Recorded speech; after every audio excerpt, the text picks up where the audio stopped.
What's something you bought in China that you now can't live without? I think that would be a motor scooter. There's this Russian ice cream I love that we can't get back in America. Oh, yeah, I guess just the delivery services in general. It's been like so convenient. Everything. There's like a lot. There's a lot of stuff that's keeping me in China, especially from like Taobao. Tyar is like the ear cleaning, ear plucking, and that's like one of the reasons why I feel like I can't leave China. It's like an indescribable feeling, that eargasm feeling. I have to keep doing it. Have you ever been shocked by how cheap or expensive something is in Shanghai? In terms of how cheap things are, food is much cheaper than it is in the US. Eggs are a crazy good deal here. We're from America, so that's you can get like 20 for less than $3. So I wouldn't say I'm shocked, mostly because I've lived in Beijing, and Beijing is like really expensive, but it doesn't give the same quality of life that Shanghai gives, so I can't really complain. Really simple things being from the US, like I get my stainless steel skillet frying pan that was like $13. I got some like decent steel-toed shoes for like $3. That was like, I don't know, crazy good deal.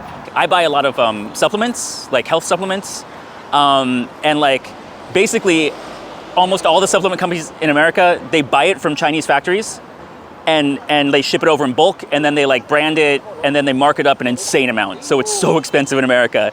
Didis are incredibly cheap. Like sometimes I feel bad that I'm paying this little money to the drivers because back home, again, it would cost way more. I think more things are cheap or surprisingly cheap than they are expensive. Expensive-wise, actually, funny enough, I'm about to go to yoga class, and I will say that any sort of yoga, gym, that sort of thing, relative to the US is either on par or it's actually more expensive. Expensive, I think Apple's overrated. So how Apple is extra expensive more than it is. A lot of restaurant foods are more expensive too. So if you're getting like a, well, I guess with tax in America, maybe it evens out. Housing, I've seen a lot of apartments that are drop dead gorgeous, but when I convert the currency to my own currency, I'm like, this is insane. No one would ever pay that much for like rent back home. Is shopping here so convenient that it's kind of dangerous for your wallet? I think food-wise, it's less dangerous just because you can get really cheap delivery, but in terms of buying other things, I will say that everything's so easy and on demand. It just makes it that much easier, the fact that it's at the tip of my fingertips and it can show up at the door in less than an hour. Yeah, I use Taobao, but not as much as I use Pinduoduo. Like I'll come home to packages just piled up and just wonder what we're getting today. It's just Christmas every day. Yeah. Extremely dangerous for my wallet. So like it's very easy to buy because you use the Alipay and the WeChat and stuff. I'm like, how did I spend so much money? Yes, absolutely. You know, Taobao, for those who don't know, is like online, better form of Amazon. And yeah, because it's so cheap and it's so convenient, free shipping always included. It's really quick being in Shanghai to receive it. It can become a dangerous habit to just frequently buy. But it's a good problem to have. Definitely. I will, I'll be like, oh, that's pretty cheap. That's pretty cheap. That's pretty cheap. But when you buy like 5 pretty cheap things on Taobao, you don't even realize it. And all of a sudden you're like, oh, I kind of spent a lot. 100%. 100% yes. I checked my bank account this morning and it's like another month of disappointment because I've spent so much. Even without going to Zara every week, I'm still on Zara, on Taobao, on H&M buying stuff. It's just so easy to order something and get it the next day. So yeah, you have to be careful with your wallet here. How does shopping in Shanghai compare to back home? Everything is just much easier to access or obtain over here. You never have to have a car to get around. You can either take the subway, or you can take a bike, or you can take a motor scooter. And so just generally speaking, life is much more convenient. Compared with back home, the convenience is obviously here is top notch, unmatched. The last time I was in Nigeria, right, we used cash. So you see your life savings in your hands. But here, right, you cannot see it. You can have millions but you don't feel the weight, you don't feel it. You can just spend millions very easily here. Now, like seeing when I go back home how expensive things are, it makes me never want to leave. It's a lot more convenient here because everyone's gone cashless. In America, everyone's doing like a lot of, like, some people pay cash, some people pay with like Apple Pay, some people pay with like a credit card, and so the lines get longer and you have to wait a lot more, and you're like, but here, like, cashless makes the lines just go like a lot faster. So it's a little more convenient in that sense. I'm from Jamaica, and we definitely do not have this entire online marketplace.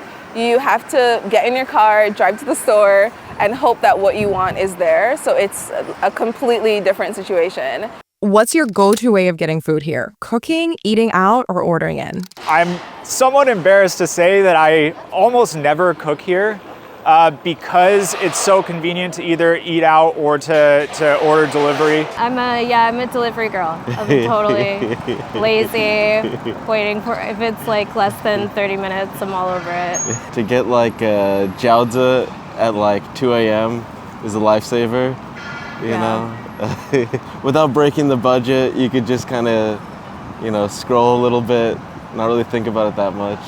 I think I started cooking more in the past 2 years. Like I just make my own food. It's very rare that I buy food. Now, since I'm trying to like lose weight, I've lost like 20 pounds. Cooking more at home is more important, so still do food delivery, but now it's more focused on like quality groceries. So Market, if you've heard of it, I love them. They deliver to your house a big box of like real whole foods, which is just really great. And it's also really affordable. I'm pretty health conscious, so like, yeah, I try to cook, and I have a kid now, so I'm trying to like get stuff for him too, to make it so that he's getting a lot of like nutrients and things like that. So yeah, it's a lot of cooking. So I'm buying a lot of groceries, and we have 2 refrigerators in my house. So I have the intention of cooking. So I order out more than I cook, which is not good for my body, my weight, my health, but it's just way too convenient. Is there a favorite food you've discovered in Shanghai? I have a favorite little shop here in Shanghai which makes something called chao shou, which is a form of wonton, Sichuanese wonton that is made in like a red chili oil.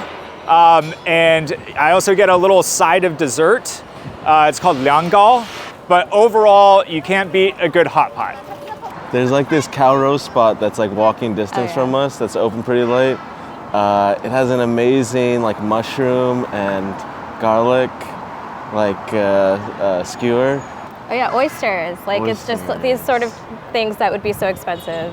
Also, we can get like a gin and tonic for like 10 kwai. That's nice. I love dumplings. I loved it. And I love baozi. And I've been obsessed with the doujiang, the soy milk. Oh, magnificent. Love it. Texas boy here, so definitely ribeye steak. But a real ribeye steak, not like a small Chinese like 150 gram steak. I need like 300 grams, 200 grams, yeah. Peking duck is one of my favorites, maybe my all-time favorite. It's just so delicious. Like the fat on the duck is amazing. My mother-in-law, every time we have a family meal, she makes like the same dish for me, which is just, it's really simple. It's just smashed cucumbers with like garlic and vinegar and like a little bit of soy sauce, right?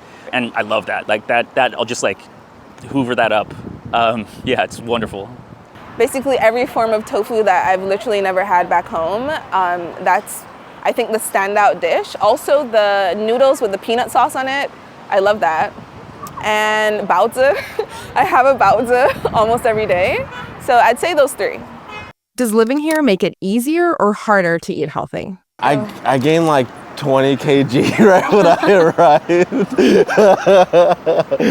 Here, I mean, everything's just like a button away. And so that's tough. Things are cooked in oils, seed oil, vegetable oils. It's really convenient and cheap, so you feel like, oh, I'm saving money, but you're not eating quality, nutritious food. So I think you have to be more conscientious about cooking well, but then also getting it in a good price range. Compared to America, I would say way easier to eat more healthy. I mean, there are wet markets here where I can just go get like produce done, right?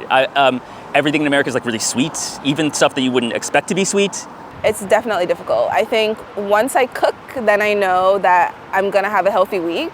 If I don't cook, it's all down the drain. How convenient is Shanghai's public transportation when you need to cross the city? Having lived in Boston before, they do have a subway system, but oftentimes I'd find myself waiting 15, 20 minutes. Usually over here in Shanghai, max wait time is like 5 minutes. Very, very convenient.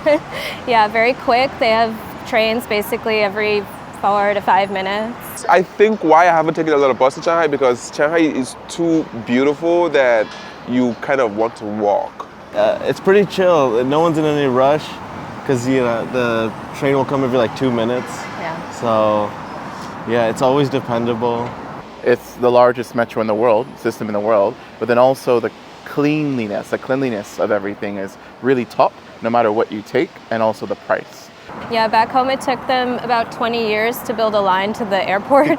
So they're After 50 years of planning, it took them 20 years after they broke ground. The metro system, the bus system, like Didi, right? It's all really convenient. And then if you want to go like outside, the high-speed rail system is amazing. I once took a 36-hour train to Chengdu, and now it's like 11 hours. I love the metro. Just the sounds of the metro, the energy of the metro. I actually do like taking it. Back home, that is definitely not an option. We just rely on cars, buses, but they're just not as reliable as here. But yeah, very convenient. Didi's to the airport, Didi's to the other side of the city. They're affordable, they're quick, they come pretty quickly. The traffic isn't always too bad. So yeah, very, very convenient. How do prices here compare to where you're from? New York is something like $2.75. I think now the subway is $2.75 per ride. Over here, it's 3 kwai to 4 kwai. So we're talking, anywhere from 30 to 50 cents. In DC, they do like rush hour fares.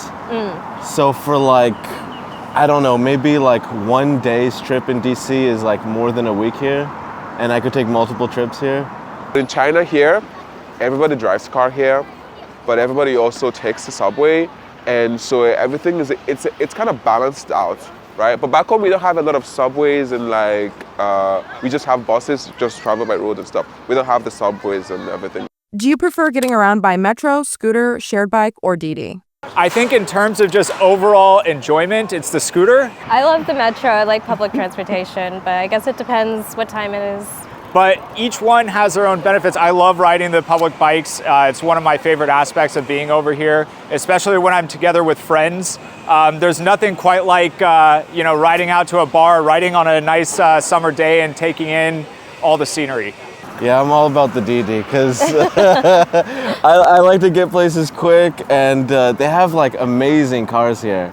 I've gotten more in a habit of taking Didis. They're just more peaceful and private. But then also as well, like the metro is just really good for traffic.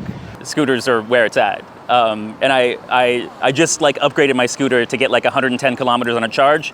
And so I'm used to having like this long distance I can travel, and I kind of like that freedom. Love the metro, but I think the longer you stay here, the more spoiled you become. And when you realize how cheap it is to just get a Didi as opposed to getting the metro and like walking in bad weather, you kind of become a Didi person. Has your opinion of the Made in China label changed since living here? Made in China, for me, now represents quite high quality. I think especially being somewhere like Shanghai where it feels very technologically advanced. Before I came to China, all I knew about China products is that China products are terrible. That's what everybody says. Now I see all the elaborate, huge brands that the West promotes, and the Europe and the Africa, all those huge brands that we know about and we cherish, all those manufacturers, all those products that we know so much. I saw them here, being made in China. There's so many like designer brands here, fashion brands that are like really cutting edge, and yeah, really unique style here. I mean, it's safe to say, everything I'm wearing is made in China. You can get, just like anywhere in the world, cheap made in China products, but there are actually really good quality conscientious labels, brands that make good clothing, but it's also really affordable.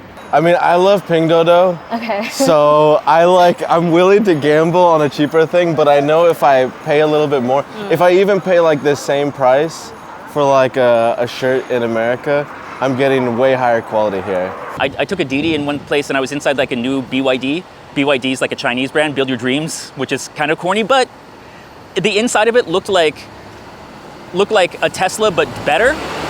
I was like, dang, you guys like really upped your game in this electric car business. And I was like, yeah, that's okay.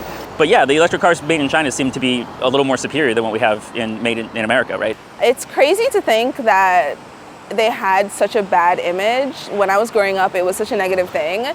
When there are so many good things here. That whole made in China thing, I definitely don't agree with it. There are a lot of good quality things here.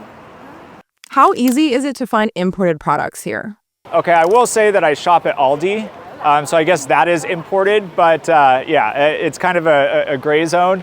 But mostly speaking, I don't really need imported stuff over here. There was that one sort of like European place we would get cheese. Sometimes we miss cheese, and we would get them, but not really, not that much. I love Russian stuff. So I can get like caviar, I can get like canned fish, I can get all kinds of stuff like in bulk. Pop-Tarts. That is something that I will gladly spend my 60 renminbi on. Wait, you can get import products? Yeah, like food. Oh. I know you're thinking about food. I've done the Sam's Club membership because back in Texas it's also quite popular, but I don't to the point of buying in bulk. I'm just one person. I shop at Hypermarket. My wife shops at Sam's Club, and I'm always like, Sam's Club is just like off-brand Costco. We shop at Costco a lot more. My wife orders online from Sam's Club sometimes because it's convenient, but Costco started offering like online shopping too, so. I mainly go to import stores for like little treats and chocolates and wines and stuff like that. Otherwise, you don't really need to go to those kinds of stores. Do you spend more on imported products or local ones? Definitely local, because I think being in China, my values have kind of shifted from being ultra consumerist, always wanting new things, imported things, what have you, to just being satisfied with really good quality, locally made things. My meat is imported because I like steak, so United States is going to maybe be better for that, or Australia, but in general, local whenever I can. Meats and cheeses are almost all imported. Although I do get some like lamb from Inner Mongolia because I know it's grass-fed. I've traveled there a few times, and I'm like, you just see sheep all over the place, right? All the other meats, salmon, beef, I'm getting imported. Cheeses I get imported, but those you kind of expect to because China. I don't know what kinds of cheese they make. Local items, definitely. I think the last thing that I tried to get from America was a cosmetic product, and it took like a month to get here. And in the end, it just wasn't really worth it. So I think it's way easier to stick to things here. What's it like paying with your face here? I've never paid with my face. I use my face for a lot of other things like swiping into my gym, for example. It's nice to just not have to care about any other, or even have to open my phone. But overall, e-wallets here, super convenient. Actually, when I go back to the US, I'm so accustomed to just taking out my phone everywhere and not needing a wallet that I've actually left my place without my credit cards before and had to go back. I don't think I've paid with my face, but yeah, I've paid with my palm a lot. I feel like it's really convenient, but I feel like I really want to save money. I really want to save more money. And it's not helping me save money. That's my own problem with it. That's my only problem. It's not helping me save money. I'm spending too much money. Paying with face, not yet, but I have used face recognition for login on certain Chinese apps. I'm kind of team like convenience, team as long as I'm not doing something illegal. Yeah, I like my biometrics, face reading, what have you, because it does make things more safer and most importantly more convenient and more practical. I've not paid with my face yet. I did just today. My son had a rugby game in Pudong, and I did go into a Lawson's that was completely like AI run. There were no humans. They had like turnstiles. and you had to scan a QR and get like a code on your phone and give them access to your WeChat Pay, and then you could enter. And then you just took whatever you wanted and left, and it automatically took it off of your WeChat Pay. It was kind of wild. It's, again, super convenient. But I will say, when I went back home and I had to go back to using cash, I felt this like anxiety that I was taking too long to get my money and count it all out. I feel like you kind of lose that like quick skill of handling cash once you've been here for so long. But yeah, it's super convenient. Again, almost too convenient because you're just scanning your money away. And it doesn't really feel like it's real money half the time. But yeah, still pretty good.